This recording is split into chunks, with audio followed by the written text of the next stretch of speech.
สมัยเลิกก่อนกูมูอีกตัวบอกอีมวยบัตรดับคลิปวิดีโอที่ผ่านลาดดับบทที่เปลืองอีกก็เป็นที่เฮียนดับกดโจนะฮะแต่ว่าต่อยอีจีเปลือนดีเฮียนดับบทยี่นี่ก็มึงบทที่ตอลนะครับบทที่ตอลก็คือบทที่6อีจีเฮียนสละที่พันเสียงด้วยตัวกดโซ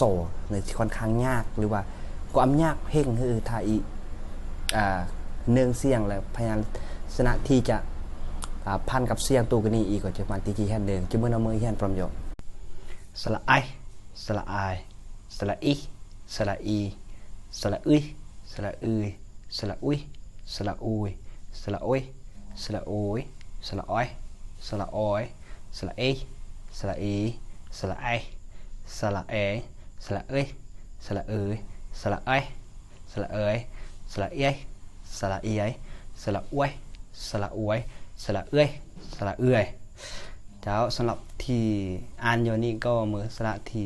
พันเสียงโดยตัวสะกดโซ่นั้นค่อนข้างยากเสมอภาษากมูดีแต่น้ำมือก็อำยากนอกจากความพยายามดอกถ้าโปรยามทันก็สามารถที่ย้อนวิดีโอกับแยงแต่ละตัวเราคืออ่านเอากับมือเขียนเอากับมือขอบคุณยามที่บติดตามแยงและก็เฮียนยอปรมโยว่างเราสารลดจำกุนยืนดีเนืองและเปื่อนตีเฮียนยอปรมโยและเข้าใจสามารถสื่อสารภาษาขมูเบือนเขียนภาษาขมูเบือนขอบคุณยามดอกเสมอ